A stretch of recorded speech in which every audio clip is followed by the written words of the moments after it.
This is your comfort zone. And this is you. And this is everything you've ever wanted to achieve in life. Your comfort zone isn't a place that keeps you safe. It's a cage that stops you from achieving your potential, while tricking you into thinking that potential is a tiger that hasn't eaten so much as a mouse in weeks. Unfortunately, you've been lied to. Your comfort zone is not keeping you safe at all. In fact, it's the opposite. While the world is constantly changing and evolving, your comfort zone is keeping you in the exact same place. What's wrong with staying where I am and enjoying the fruits of my labor?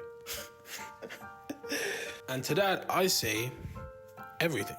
Avoiding the hardships in life, it doesn't really prevent problems or unnecessary stress. It makes you vulnerable and it makes you weak. So when them problems ultimately come back to haunt you, you're screwed. Constantly taking the easy way out will reduce your capacity to do hard things. Think about it. Every skill that you've ever acquired in life, you only got after going through an uncomfortable stage of learning. Learning to walk, learning to ride a bike, building a meaningful relationship, getting good at whatever sport you chose to do, or pursuing a creative endeavor. Whatever it is, it took getting out of your comfort zone to get to that point. All of the people that you look up to aren't avoiding all of the challenges that come with life. In fact, they understand that building a relationship with discomfort is a key to success. Understanding how discomfort tricks your brain into staying in the same place is ultimately the difference between you right now and the version of you that actually achieves your potential. Part 1. Your brain is a Your brain's main job is to keep you alive. And honestly, that's great. I'm really glad to be here. But the only problem is it does that using super outdated wiring that's just honestly not cutting it anymore. As advanced as your brain is, it honestly can't tell the difference between real danger and presenting a project in front of your class. Your amygdala, which is the fear center inside your brain, treats real-life growth opportunities like a threat to your actual well-being. And in 2025, that is just not helpful. As well as your brain just being a complete it also suffers from negativity bias. It will constantly be scanning for the things that could go wrong 5 times more than all of the things that could go right. Now, in a society that values risk-taking, that's like having a Lamborghini with the greatest engine you could possibly think of and concrete wheels. It's just a little bit counterintuitive. But at the end of the day, you can't be too mad at your brain. It is only doing what kept us alive from real, genuine threats for hundreds and thousands of years. The only thing is that now, that's blocking you from seeing real growth in your life. The truth is, fear feels the exact same as excitement.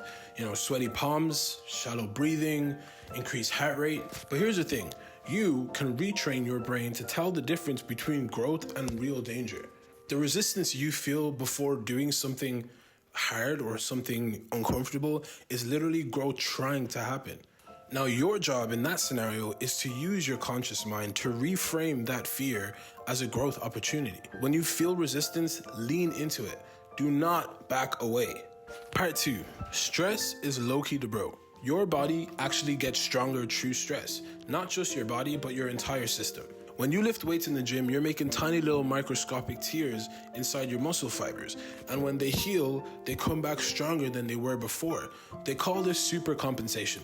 This is actually a process that happens all over your body, not just your muscles. Your bones get stronger under pressure. Your cardiovascular system gets more effective under high demand. Your immune system gets stronger when it's tested with proper challenges.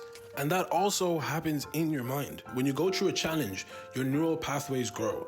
When you go through a stressful situation, your emotional resilience increases. Even your problem-solving capabilities, they sharpen when you go through complex situations. This is otherwise known as the anti-fragile principle. Think of it like a vaccine. A little injection of stress, stronger immunity. Make sense? Now, the issue with most people is that they'll go to the gym and voluntarily put their muscles through stress. But then as soon as they leave the gym, they're avoiding stress in every area of their life. Please, don't be that guy for your own good. Different types of beneficial stress would be like taking a cold shower When you're exposed to the cold, you build temperature resilience. Fasting helps increase your metabolic flexibility. Difficult conversations help improve your communication skills. The main thing is you're not trying to traumatize yourself, okay? You're trying to endure enough stress that you can adapt and learn from it. When you're in that sweet spot, stress can actually be used as quite a powerful tool to strengthen yourself as a person. Part 3, start small. Now, we've all heard about the term compound interest. What if you applied the same principles of compound interest to discomfort? You see, you don't need to face super huge, challenging things to see some sort of growth. Start small with manageable stress, manageable discomforts. If you start small with stuff like taking a cold shower or doing 10 push-ups when you don't feel like it, or having an awkward conversation, you will start to train your brain that discomfort is actually okay and it's not a threat to you as a person. And honestly, that does a lot for rewiring your brain chemistry. And over time, as time passes on, you'll find that the things that used to feel super uncomfortable are now just routine for you. That is your comfort zone actively expanding before your eyes, compounding as the days go on. The goal isn't to suffer. The goal is to find a balance that is healthy and sustainable.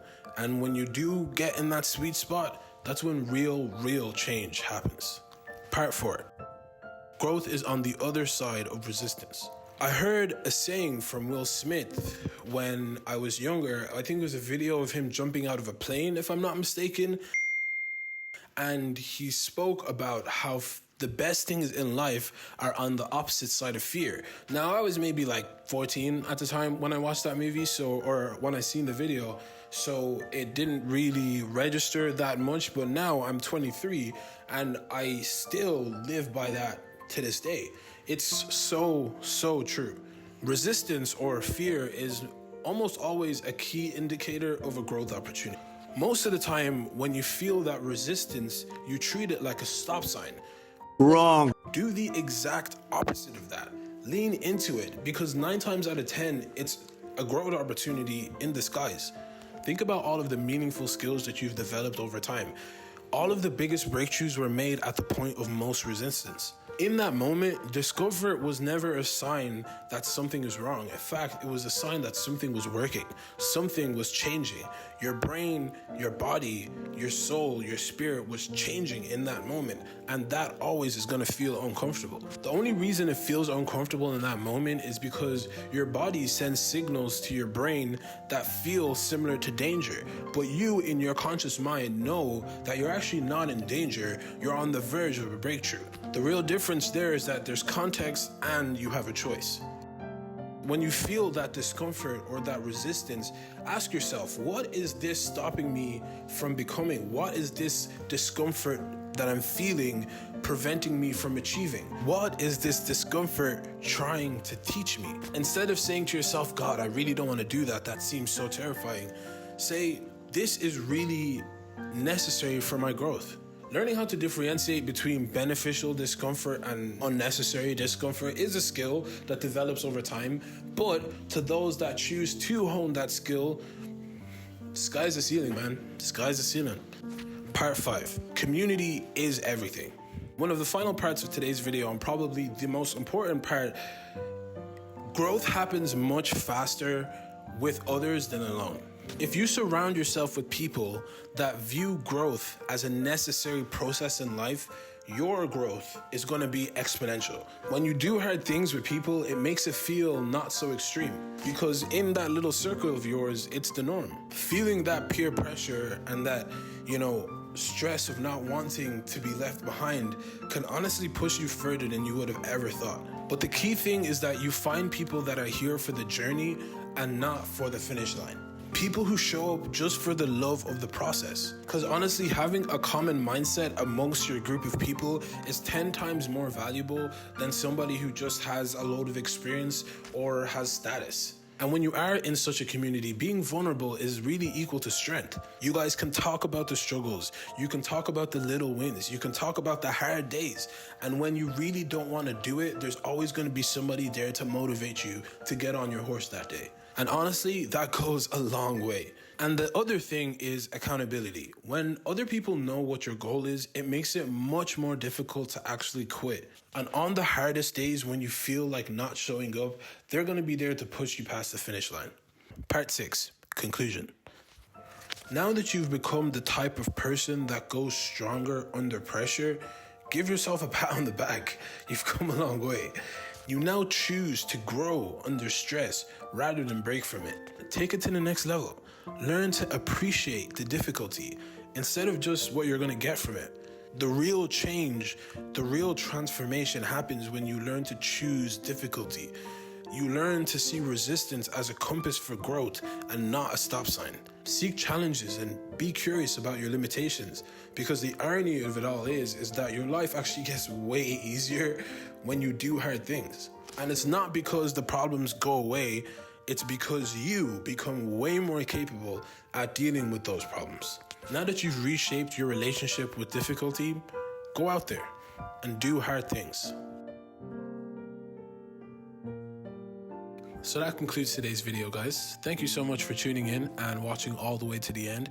A lot of effort goes into making these YouTube videos, so it would mean a lot if you guys could leave a like and subscribe, and maybe a little comment as well, you know, just for good measure.